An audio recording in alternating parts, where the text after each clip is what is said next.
Bueno, creo que todos estaríamos de acuerdo en que nos hemos quedado con un cuadro muy lleno de preguntas y de planteamientos, de cuestionamientos, de desafíos hacia el futuro.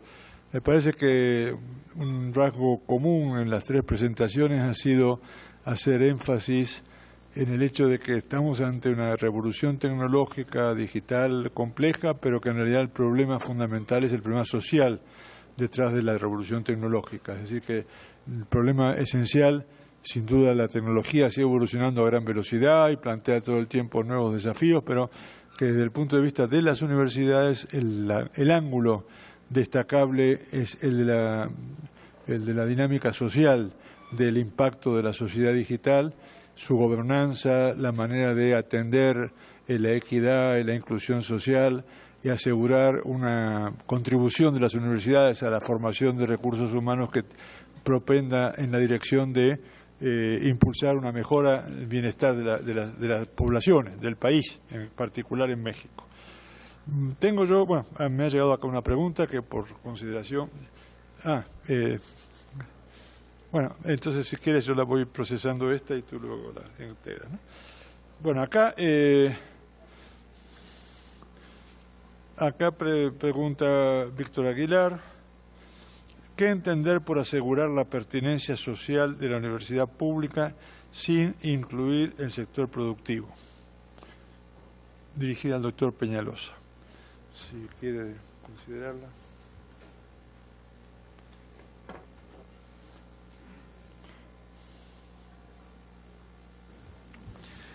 Sí, la cuestión es la siguiente, ¿no? Nosotros en la UAM tenemos, lo dije, un interés muy particular en el análisis social de los problemas. Entonces, asegurar la pertinencia social de la universidad es, bueno, de alguna manera asegurar la pertinencia de el impacto social de la incursión en esta nueva modalidad de trabajo. Esto es, no recurrir estrictamente al tema de la versión empresarial de la sociedad digital, que lo dijo el doctor Escalante hace un momento, sino formularnos esta serie de reflexiones respecto de cuál es el impacto desde una perspectiva social de esta adopción de las nuevas modalidades de conocimiento y de interacción que plantea la sociedad digital. Esto es, cómo podemos decidir nosotros, como lo decía la doctora Sanz en la mañana, qué es lo que queremos, ¿no? Que no ser determinados por lo que queremos aprovechar, pero siempre desde una perspectiva de un análisis crítico social, ¿sí? Eso es lo que quise decir. Muy bien, tengo preguntas en proceso, los espero. Sí, si me la pasa yo la proceso, ¿sí? Bueno, tenemos acá otras dos preguntas que voy a plantear. La primera está dirigida a todo el panel y la presenta Mónica. Y la pregunta es, según la opinión de ustedes, ¿cuál es el rol de los egresados de Humanidades y Ciencias Sociales en la solución de los problemas de la sociedad digital? Pregunta dirigida para todos los panelistas, ¿eh? Y luego hay una pregunta para el doctor Peñalosa. Pero si quieren comentar sobre la primera pregunta que se planteó. Ok, ¿de qué forma darle capacitación al docente presencial para integrarlo a la educación virtual, en específico a las plataformas educativas? Bueno, este es uno de los grandes retos. Esto es, cómo involucrar al profesor. Yo creo que lo que necesitamos hacer es generar oferta en donde le abramos opciones. Esto es, yo creo que hay un sector de los profesores, que hace rato lo decíamos entre los ponentes que nos reunimos arriba, hay un sector de los profesores que nunca van a adoptar nada y esos hay que contar con que ese sector de los profesores así serán. así como hay unos que adoptan de manera muy temprana todas las tecnologías. Pero yo creo que hay un sector grande de la comunidad de los docentes que no sabe qué hacer. Y yo creo que si empezamos por demostrar cuáles son las, por ejemplo, tuvimos aquí un profesor hace pocos meses que venía de la Universidad Abierta de Londres y decía cuáles son las nuevas pedagogías, las pedagogías innovadoras, y hablaba de 8 cosas. Entonces, bueno, ¿por qué no mostrar qué significa esto del salón de clases invertido? No, bueno, pues que el profesor sepa y que el profesor pueda tener una serie de pasos a seguir en donde seguramente lo que él conoce podrá adaptarlo a una nueva forma de dar clases, en donde implique las tecnologías, las plataformas educativas. Yo creo que esto es algo complejo, pero que sí se puede a través de una oferta docente concreta, se puede, y lo lograríamos de esta manera. Ahora, hay dos grandes, digamos, tendencias aquí. Una es la educación formal, la otra es la educación informal. Y creo que hay que estar pendientes de las dos. La formal, pues es lo que nosotros hacemos en el salón de clases, justamente también con apoyo de plataformas educativas. Y la informal, pues es todo este uso de las redes sociales que el alumno, por otro lado, puede realizar. Entonces, creo que el profesor tiene que, sobre todo, saber cómo. Esto es lo más importante, y tomando en cuenta que va a haber un sector que nunca lo va a adoptar, ¿no? Esto es muy importante también decir. Pero suena mejor, definitivamente suena mejor. Gracias. Bueno, yo creo que el rol de los científicos sociales y de las artes y de las humanidades es absolutamente central. Permítame darles un ejemplo cercano a nuestra realidad. En México, los bosques, que son un recurso renovable fundamental, por ejemplo, para la captación de agua, entre otras cosas, tiene un manejo comunitario. Según las leyes que existen, que están en vigencia, el manejo comunitario de los bosques es lo que predomina en México. Si ustedes analizan cómo viven los campesinos dueños de los bosques, viven en absoluta pobreza. Son pobres, ¿no? Tienen bosques extraordinarios y reciben por los servicios hidrológicos, por ejemplo, que realizan sus bosques, cantidades irrisorias. Pero si ustedes les dicen, oigan, pues esto no es negocio, ¿no? ¿Para qué seguimos conservando estos bosques si nos pagan tan poco? Mejor sembremos fresas o hortalizas o mangos. Y los señores no están dispuestos a hacer eso. No están dispuestos a hacer eso porque hay una tradición comunitaria centenaria, culturalmente acendrada, que les dice a estos individuos que hay que mantener los bosques como los tienen y manejarlos comunitariamente. Esa es la expresión más pura que yo he visto de democracia directa, ¿no? Todo lo discute la asamblea y lo deciden las asambleas. Si no tenemos a científicos sociales que entiendan esta problemática, creo que de poco sirve poder eficientar ingenierilmente, por ejemplo, el uso de los recursos forestales. No sirve de mucho.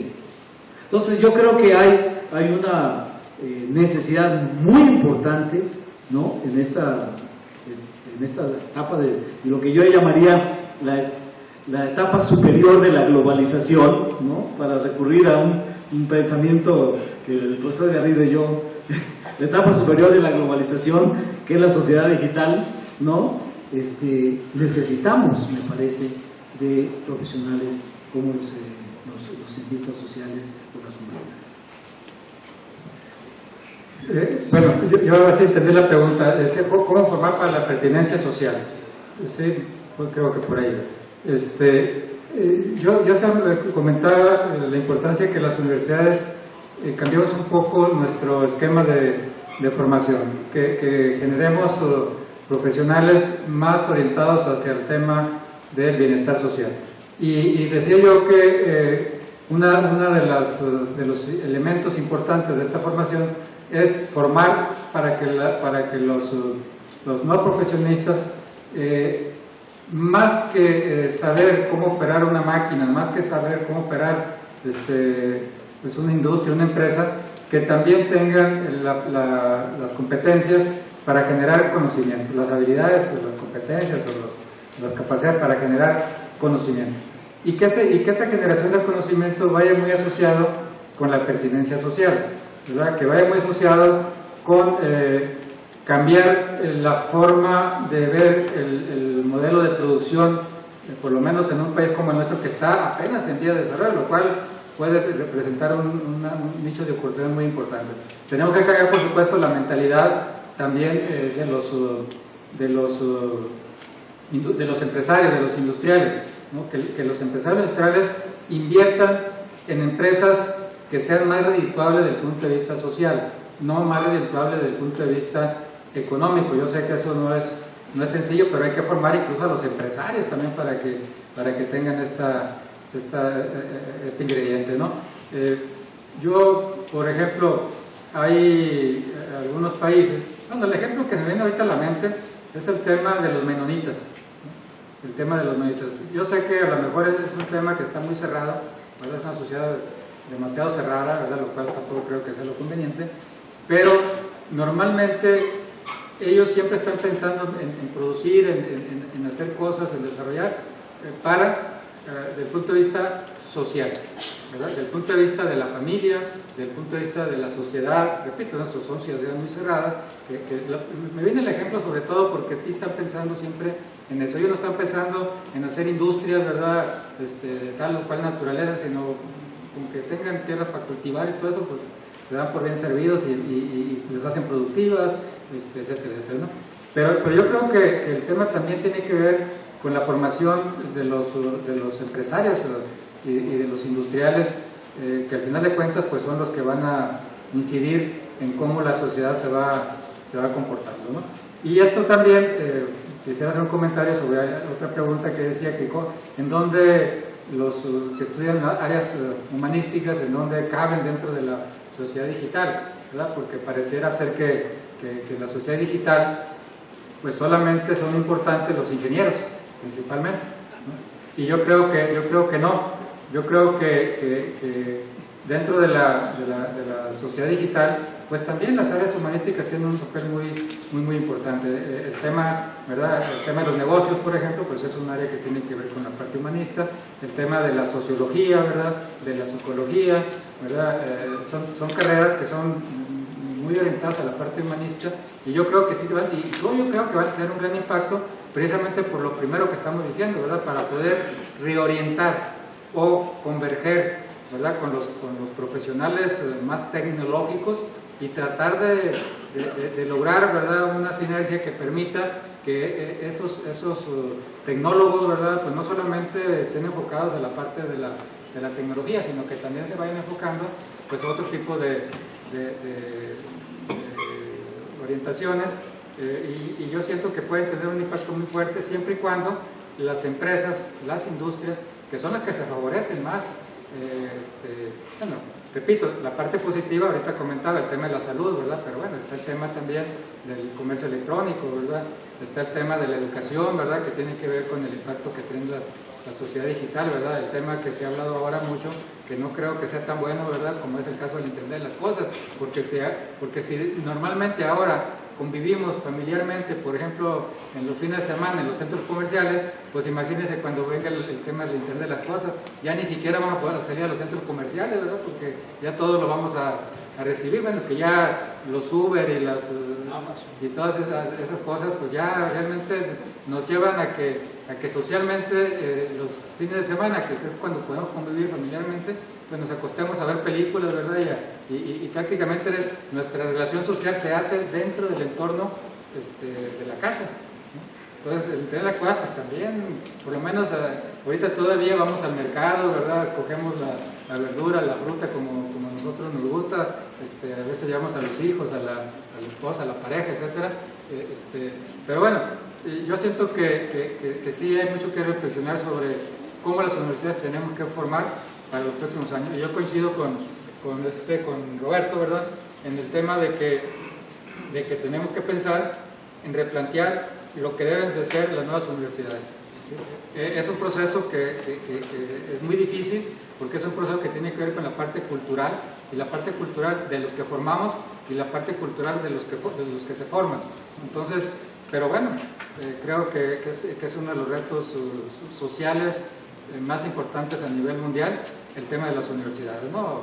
Las universidades están haciendo, voy a hacer un término muy coloquial, están haciendo agua en todas las partes del mundo, ¿no? En Estados Unidos las grandes universidades ya no son accesibles, ¿verdad?, ni siquiera para los propios estadounidenses. Lo mismo está sucediendo, ¿verdad?, en otros países, ¿verdad?, que tienen grandes universidades, como es el tema de Inglaterra, ¿verdad?, de Francia, donde ya no es accesible, donde era el gran recurso que tenían los países desarrollados para darles beneficio a sus ciudadanos, ¿no?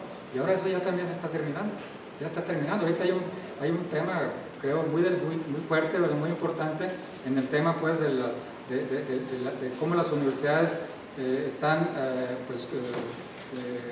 poniendo sus cuotas de ingresos sumamente elevadas, que ya no hay accesibilidad para la gran parte de la población, ¿no?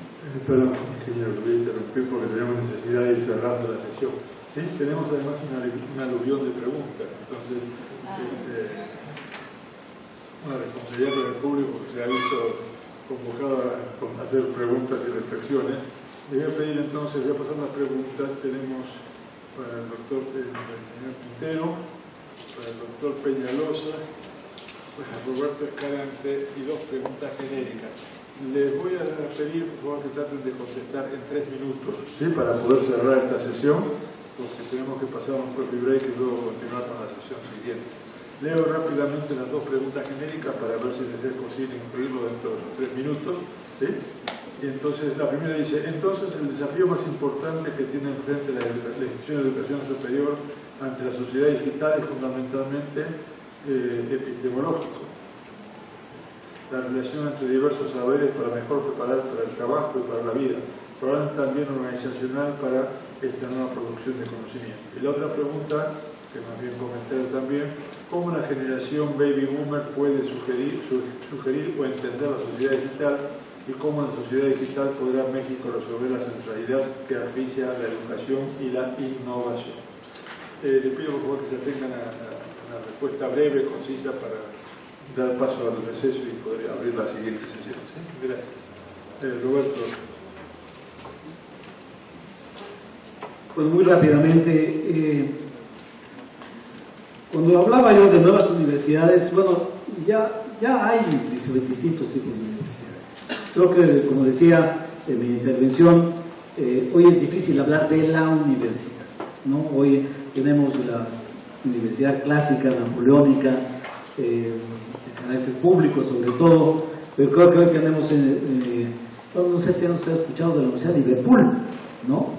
Hoy pueden ustedes estudiar en la Universidad de Liverpool y graduarse en negocios, en asuntos de negocios. Hay muchos tipos de universidades, pero a lo que yo me refería principalmente cuando hablaba de nuevas universidades, son estas universidades que forman a profesionales inéditos. Quiero dar un ejemplo. Un esfuerzo, tal vez de los pocos que existen, y perdonen este sesgo ambiental, yo soy economista ambiental, que existe de nuevo tipo de profesionales que se están creando es en la UNAM, en donde se creó un doctorado en ciencias de la sostenibilidad, en donde los estudiantes que asisten a ese doctorado se educan en el uso de TICs muy avanzadas, economía, sociología, antropología, administración de negocios, en fin, en una variedad. Son los profesionales que surgen de ese doctorado, son profesionales que no existían. Yo creo que las universidades tienen hoy que plantearnos ese tipo de enfoques, No nos sirve mucho un ingeniero que construye un puente que no se cae si no lo usa nadie, para decir algo. Entonces, estas son las universidades. Ahora, ¿qué estrategias deberán implementar las universidades para poder, no entiendo, para poder unificar la nueva revolución sin dejar de lado las necesidades de la sociedad? Bueno, yo creo que... Perdón, Roberto, como en el debate presidencial voy a cortar el micrófono porque tienes como 12 segundos para completarte. El ingeniero quiere contestar Aquí preguntan un poco el tema sobre la obsolescencia programada, ¿verdad? Si esto es un mal necesario. Pues más que un mal necesario, yo lo veo como una situación de generación de utilidades por parte de las empresas, de quienes generan la tecnología, más que quien la genera, quienes la comercializan, ¿no? Yo, como comentaba hace rato, ¿verdad?, muchos productos que están en el mercado, pues su tiempo de duración y sobre todo a medida que la tecnología se desarrolla, curiosamente los tiempos de vida de los productos son mucho menores, ¿sí? O sea, este teléfono yo lo cambio cada año, ¿verdad? Y realmente a lo mejor lo que cambia es la resolución de la pantalla, ¿verdad?, de la cámara, a lo mejor pero cada año pues prácticamente me hacen cambiar, y supuestamente es un producto mucho más avanzado del que tenía yo el año pasado, ¿no? Y así sucede prácticamente con todos los dispositivos ahora digitales que hay en el mercado. Donde yo creo que debe haber una evolución en donde no debería haber esa obsolescencia programada, ¿verdad?, como señala la pregunta, es precisamente en los temas que realmente le impactan a la sociedad. El tema de la salud, que decía hace un momento, en el tema de la educación, ¿verdad? No es posible, ¿verdad?, que las computadoras, por ejemplo, nos las estén cambiando prácticamente, tengan un ciclo de vida prácticamente de 2-3 años, ¿verdad? Cuando hay tecnología, las tecnologías sí es una obsolescencia programada, esa es mi apreciación, ¿no? El otro tema que coincide un poco en las preguntas, ¿verdad?, que hace Ofelia Angulo y Rodolfo Quintero, tiene que ver con cómo estamos preparándonos el Tecnológico Nacional de México para pues afrontar los retos que está teniendo consigo la sociedad digital. Yo pues va muy asociado con lo que he platicado. Nosotros les diré que nosotros formamos principalmente ingenieros. El 93% de nuestras carreras son del área de ingeniería, lo cual pues nos representa un gran reto, ¿verdad? Y por supuesto una gran oportunidad para incidir, que nuestros profesionales incidan en la parte de la revolución digital. Pero, ¿verdad?, y ahí es donde creo yo que está el pero, pues lo que nosotros no queremos es formar ingenieros solamente para las empresas, para las industrias. Cuando yo platico con algún empresario, con algún industrial, y me dice él que él quisiera que los jóvenes se formaran de acuerdo a las necesidades de las empresas, de las industrias, ¿verdad?, porque eso es la importancia de la vinculación, del tema de la triple hélice y quién sabe qué tantas cosas, yo le digo que yo no estoy de acuerdo con ello, y no estoy de acuerdo con ello porque yo creo que a los jóvenes no hay que formarlos para las necesidades que tienen las empresas. Nosotros tenemos que formarlos para transformar a las empresas y convertirlas en entes que realmente incidan en la parte social. Nosotros hemos privilegiado mucho... Perdón, lo voy a cortar despiadadamente, pero con la lógica de los debates... Perdón, adelante. Peñalosa. Bueno, gracias. Espero no tardarme.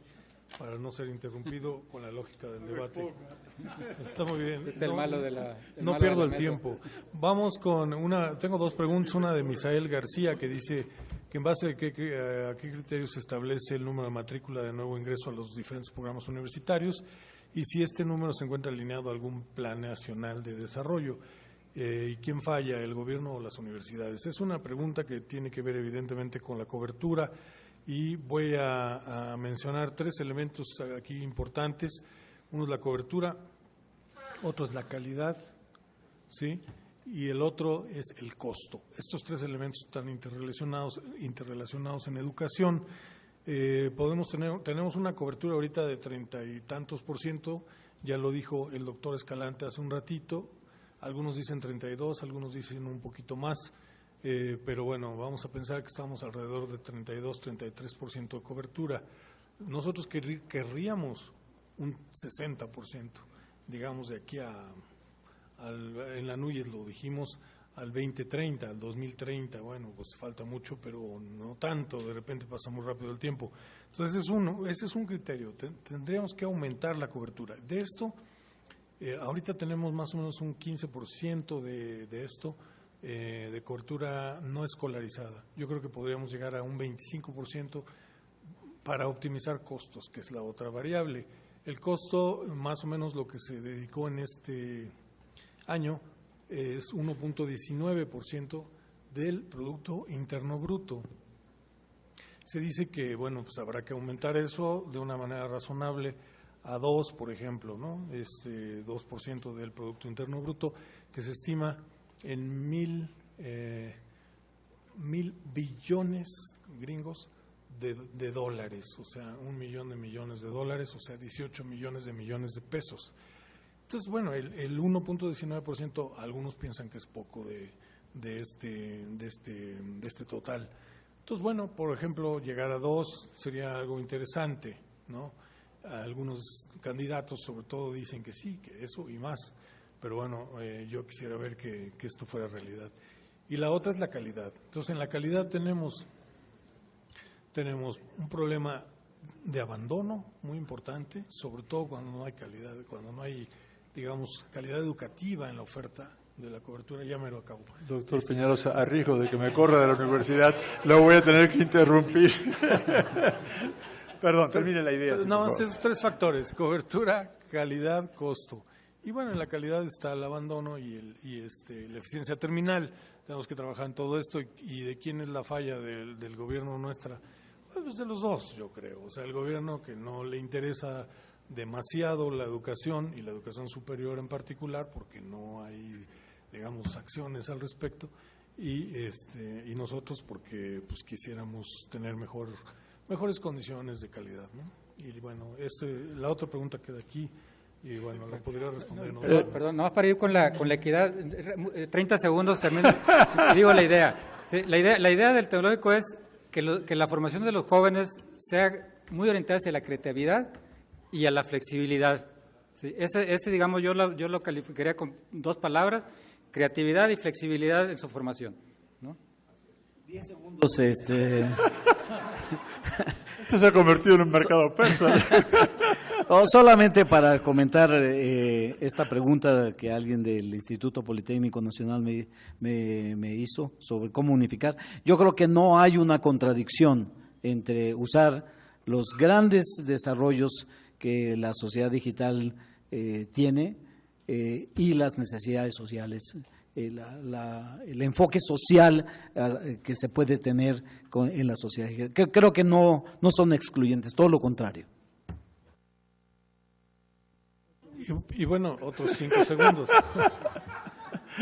Aquí lo que pasa es que hay otra pregunta que no puede contestar. Voy a decir la pregunta yo espero que no forme parte de los segundos, porque la pregunta es larga. Dice: atención y especialización en sectores específicos, trabajo en equipo, interdisciplina, colaboración entre instituciones y entre ciencias sociales, ciencias duras y tecnologías.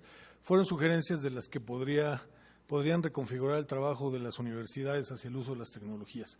¿Podríamos generar condiciones en nuestra universidad para ello? Es una pregunta respecto de la universidad. Entonces, la respuesta es sí, tenemos que aprender a colaborar, no sabemos colaborar, existen evidencias en la literatura en donde se marca que no sabemos colaborar ni siquiera en el salón de clases, tenemos que hacerlo, y la interdisciplina es un valor de esta universidad, es un valor desde que nació esta universidad, entonces tenemos que trabajar, y sobre todo en esta nueva era y la nueva sociedad que requiere de un trabajo, ¿no?, integrado desde las disciplinas. Gracias. Bueno, creo que hemos llegado ahora sí al final. Gracias a los ponentes.